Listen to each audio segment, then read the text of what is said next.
निगोद उस निगोद का नाम है जो नित्य है, पहले भी था, अभी भी है, आगे भी रहेगा, उसको नित्य निगोद कहते हैं। इसलिए प्रवचन सार ग्रंथ की टीका में एक बात खुलकर सामने आई थी कि जो अभव्य समान जीव, भव्य जीव होते हैं भव्य जीव, लेकिन अभव्य के समान क्यों हैं? क्योंकि उनको ऐसा कोई संयोग नहीं मिलेगा जहां भव्यत्व शक्ति प्रकट हो और शुद्धिकरण की प्रक्रिया प्रारंभ हो। अर्थात जो निगोद से कभी नहीं निकलने वाले भव्य हैं, वो अभव्य समान भव्य है। जो निगोद से निकल चुके हैं, चार गतियों में आ चुके हैं, उनके लिए कहा वो दो प्रकार के हो सकते हैं। या तो फिर वो निकट भव्य होंगे, कुछ गिनती के भवों में मोक्ष प्राप्त कर लेंगे, और या फिर दूर भव्य होंगे।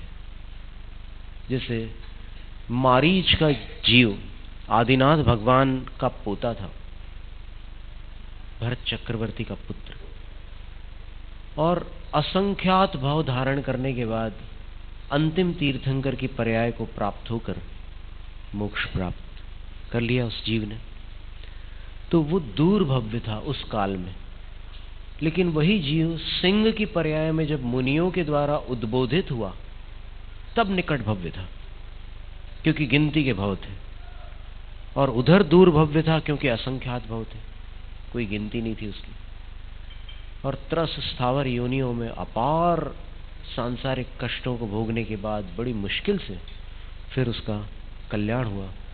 देखो, कविवर पंडित दयानंद राय जी ने लिखा है कि आज वो जो 608 जीव 6 महीने 8 समय में निकलते हैं ना, उनमें से कुछ जीव ऐसे भी निकलते हैं जो तीर्थंकर पद को प्राप्त करते हैं। तो प्रथम देव अरहंत सुश्रुत सिद्धांत जू, ये जो पूजा है, इसके रचयिता कविवर पंडित दयानंद राय जी ने लिखा है, ये ए विधि मंगल आरती कीजिए, ये वाली आरती भी उन्होंने लिखी है। उन्होंने लिखा है कि अभी अनंत 24 भी उसमें हैं, निगोद में, जो बाहर नहीं आई हैं। कितनी अद्भुत बात है ये। यानी ऐसे कई 24 तीर्थंकर जो होने वाले हैं भविष्य में, उनके कई जीव उसके अंदर है, अभी बाहर नहीं निकल पाए। ये सब वर्णन सुनकर के एकदम अजीब सा लगता है कि अपन ने बाहर निकलकर क्या कर लिया। वो निकल नहीं पाए हैं और निकलकर तीर्थंकर बनेंगे कभी, लेकिन अपन निकलकर क्या कर पा रहे हैं। तो इसलिए ये सिद्ध चक्र विधान की जो आराधना आपने की, ये सिद्ध चक्र विधान मुनि श्री सम्मेद सागर जी कहा करते थे, सबसे बड़ा विधान है जैन परंपरा का। इसमें सारी प्रक्रिया दी है, पत्थर से सोना बनने की संपूर्ण विधि दी हुई है। एक संसारी जीव मिथ्यात्व गुण स्थान से लेकर फिर आगामी पुरुषार्थों के द्वारा कहां से कहां पहुंच जाता है, पूरा शुद्धिकरण हो जाता है। जब सब कुछ साफ हो जाता है तो पूरी शक्तियां उद्घाटित हो जाती है आत्मा की। कई लोग पूछते हैं कि सिद्धों में अनंत गुण कैसे होते होंगे, तो उसका उत्तर पंडित जगन मोहन लाल जी ने एक बार दिया था कि तुम्हारे में कितने दोष हैं, 1, 2, 10, 50, संख्यात, असंख्यात या अनंत, कितने दोष हैं? अनंत दोष हैं। और जिनके अनंत दोष छूट गए, उनमें कितने गुण होंगे? अनंत गुण। ऐसा सीधा सरल गणित है। तो सिद्ध भगवान अनंत गुणों के धारी है। और हमने 3 गाथाएं लिखी अभी प्राकृत में सिद्ध भगवान के ऊपर कि कैसे हैं वो सिद्ध भगवान। सुमत्तम सम्मत्तम अगुरुलहुत्तम चरणाणमवगहणम दंसनमवाबाहम वीर्यमिति 8 सिद्ध गुणा। सूक्ष्मत्व एक गुण है भगवान का। 8 गुण बोलते हैं सिद्धों के, तो उनमें एक सूक्ष्मत्व है, फिर एक सम्यक्त्व है, एक अगुरु लघुत्व है, एक ज्ञान है, एक अव्याबाधत्व है, एक अवगाहना है, एक दर्शन है, एक वीर्य है। ऐसे 8 कर्मों के क्षय से प्रकट होने वाले 8 गुण हैं। बुद्धि ये दुवत्तम नाण झाणेण वही मणुवत्तम चयूण तिविह कम्मम सिद्धि गदो जो नमो तस्। जिन्होंने ऐसे परिग्रह को जो होश हवास में पकड़ा है जीव ने, उसको होश हवास में छोड़ा, और ऐसे परिग्रह को जो अपने साथ ही लगा हुआ है शरीर आदि, उसको ज्ञान और ध्यान के द्वारा छोड़ा। और कुल मिलाकर द्रव्य कर्म, नो कर्म और भाव कर्म, तीनों प्रकार के कर्मों से मुक्त होकर सिद्धत्व को प्राप्त हो गए, उनको हम नमस्कार करते हैं। ये मामूली बात नहीं है। ये कहना बहुत सरल है कि हर आत्मा परमात्मा बन सकती है। एकदम जीभ चला दी, तलवा पे जीभ मार दी और फिर शब्द निकल गए कि हर आत्मा भगवान बन सकती है।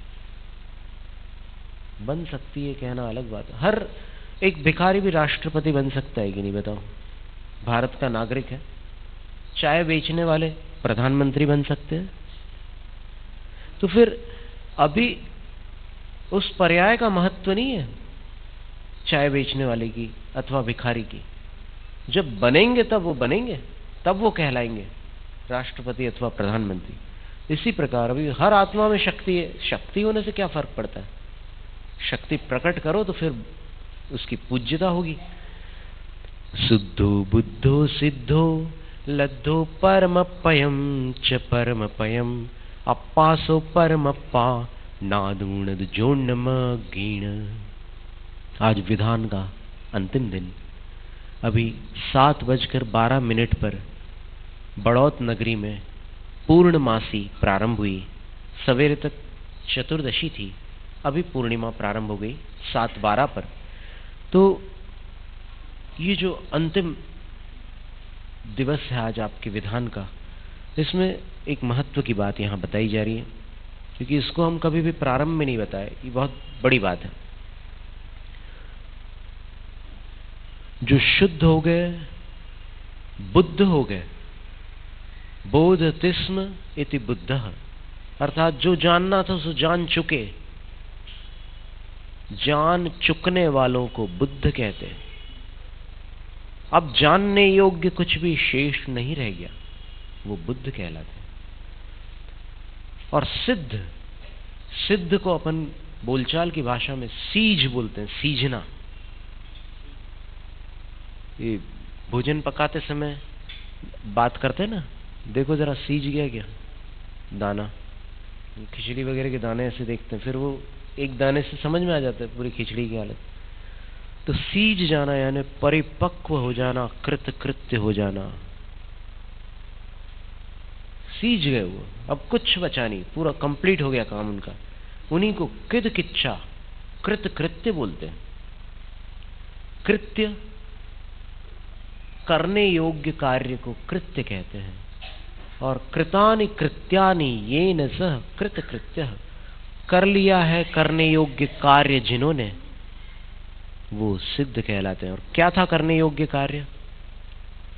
अपनी संपूर्ण शक्तियों को प्रकट करना था। जो बटन अभी कितने सारे ऑफ पड़े हुए हैं। अभी ये भी नहीं पता कि वहां बाहर कौन कौन खड़ा है। पता है क्या किसी को? जो पहचान वालों के बारे में तो पता होगा, लेकिन ऐसे जानकारी में नहीं रहती ये सब बातें। और उनकी सारी शक्ति उद्घाटित हो गई। सिद्धो पुण्य सब्वदो चक्षु। और परमात्म पद को, परम पद को जिन्होंने प्राप्त किया, कैसे किया? जोन्न मग्गीण, जिनेन्द्र भगवान के मार्ग से किया। देखो बहुत बड़ी बात है ये।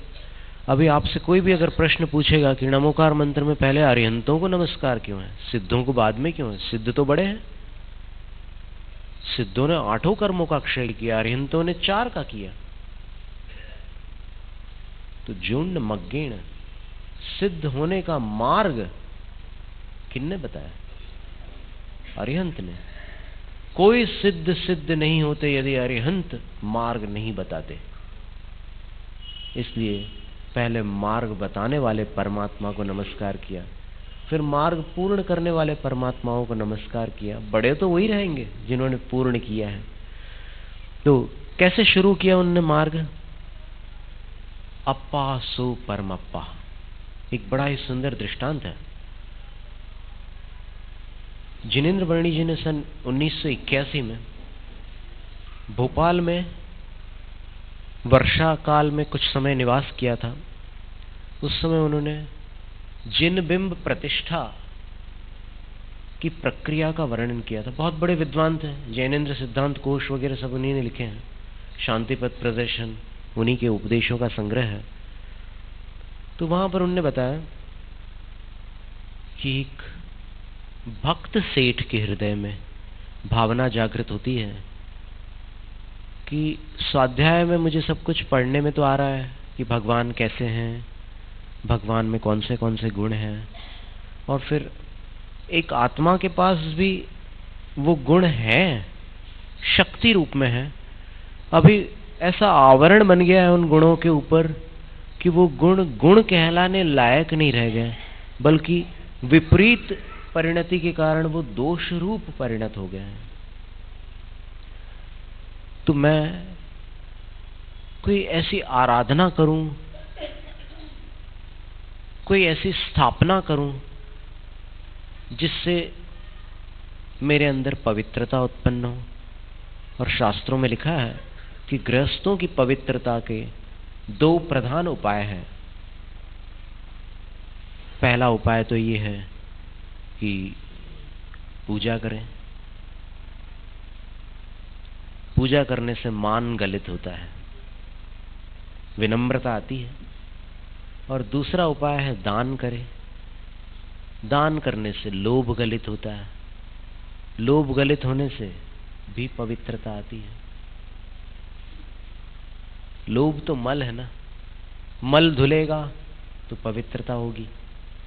तब उसके अंदर भावना जागृत होती है कि हमारे ग्राम में अथवा हमारी नगरी में अथवा हमारे हाटक मोहल्ले में एक भव्य जिनालय की स्थापना हो जाए, और पुण्य के योग से मुझे जो लक्ष्मी प्राप्त हुई है उसका इससे अच्छा सदुपयोग क्या हो सकता है। लक्ष्मी को विषय भोगों में लगाने से तो कर्म बंद होता है और संसार भ्रमण प्राप्त होता है, लेकिन लक्ष्मी का अगर पूजा और दान में सदुपयोग किया जाता है तो उससे आत्मा का शुद्धिकरण होता है। कुछ ऐसे भी दातार थे जो दातार बनने से पहले ही समाप्त हो गए।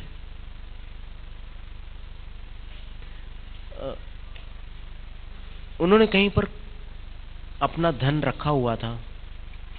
जब संतान ने पूछा कि अब तो आपका समय पूर्ण होने जा रहा है, आप बता दीजिए कहाँ पर है वो, और आप तो कहते थे कि दान से बहुत पुण्य होता है, कहाँ दान दे दे।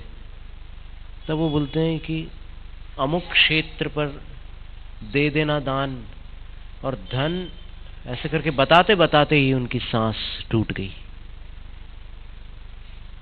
शुभस्य शीघ्रम, नेक काम में देर नहीं। देर करने से पता नहीं मौका मिलता है कि नहीं। तो सेठ जी ने विचार किया, और वहां से जिनेंद्र वर्णी जी कहते हैं प्रतिष्ठा विधि तब प्रारंभ हो गई जब सेठ जी ने अपनी बंद आंखों में मंदिर जी के और जिनेंद्र बिंबों के दर्शन किए। वहां से विधि प्रारंभ हुई, क्योंकि पहले तो भावना आएगी ना, फिर क्रिया होगी। इसके बाद क्या हुआ, वो जानते थे कि कहाँ बनती है मूर्तियां, तो उसके पास पहुंचते हैं, कारीगर के पास, और कारीगर के पास जाकर के उसको बड़े आदर के साथ संबोधित करते हैं। आज जैसी भाषा नहीं है कि मोबाइल लगा और फिर मोबाइल पर एक बिजनेसमैन की भाषा में आप बात कर रहे हो, कितना लेंगे, इस टाइप से।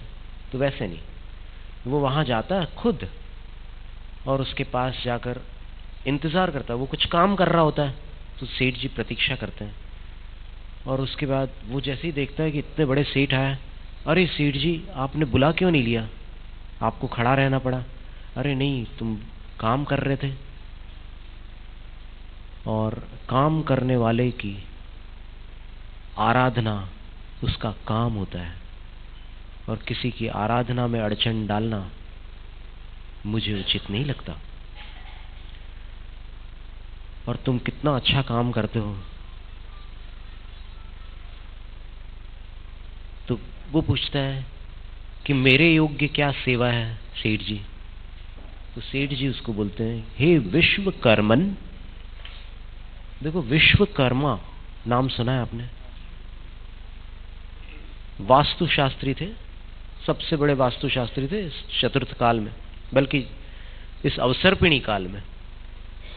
ऋषभदेव भगवान ने अपने पुत्र, जो उनके प्रथम गणधर बने थे, वृषभसेन को संगीत विद्या सिखाई थी। भरत को राजनीति, बाहुबली को युद्ध कला और विश्वकर्मा को वास्तु विद्या आदिनाथ भगवान ने सिखाई थी। ब्राह्मी सुंदरी को दोनों प्रकार की लिपियां, अंक और फिर ये लिपि विद्या सिखलाई थी। बहुत कुछ सिखा गए थे आदिनाथ भगवान, आदि ब्रह्मा कहते हैं उनको। तो सेठ जी उससे कहते हैं कि हे विश्वकर्मन। विश्वकर्मा का मतलब रचयिता। तब वो हाथ जोड़ करके कहता है कि सेठ जी ऐसा मत बोलिए, मैं रचना नहीं करता। मुझे एक वरदान प्राप्त हुआ है। आपको आज मैं अपना रहस्य बताना चाहता हूं सेठ जी। आप लोग जो जानकार लोग होते हैं, बहुत विनम्र होते हैं, सच्चे भक्त होते हैं, मुझे विश्वकर्मा कहते हो, पर मैं विश्वकर्मा नहीं हूं। तो सेठ जी बोलते हैं कि तुम ही तो मुझे भगवान बनाकर दोगे, और कौन देगा भगवान बना करके? बोले नहीं, मैं भगवान नहीं बना सकता। भगवान बनावटी नहीं होते, उनको कोई नहीं बना सकता। जो बन जाए वो बनावटी, भगवान कैसे बनावटी हो सकते हैं? तब फिर सेठ जी बोलते हैं कि बताओ फिर क्या रहस्य है तुम्हारा। वो कहता है कि सेठ जी, मुझे एक वरदान प्राप्त है। जैसे लोक में प्रसिद्ध है कि संजय को वो दृष्टि प्राप्त थी कि वो यहीं बैठे बैठे धृतराष्ट्र को सब कुछ सुनाते रहते थे। तो बोले मुझे भी एक दृष्टि प्राप्त है कि जब भी मैं किसी पत्थर को देखता हूं तो मुझे अंदर मूर्ति दिख जाती है। हर पत्थर में नहीं दिखती, जिसमें होती है उसमें दिख जाती है। और वो मूर्ति जो मुझे दिखती है, मैं बनाता नहीं उसको, वो तो बनी बनाई है। मैं सिर्फ उस पत्थर में जो अमूर्ति है उसको हटा देता हूं। बस इसी प्रकार अप्पा सो परमप्पा, ये जो पत्थर है इस समय संसारी प्राणी, इसमें जब गुरु का उपदेश प्राप्त होता है, भगवान की वाणी सुनने मिलती है, तब वो दिखता है कि इसके अंदर भी वही है जो वहां है। और बस ऊपर से सफाई चालू हो जाती है और अंत में सिद्ध पद की प्राप्ति हो जाती है। नमो सिद्धाणम, जैनम जयतु शासनम, जैनम जयतु शासनम, जैनम जयतु शासनम।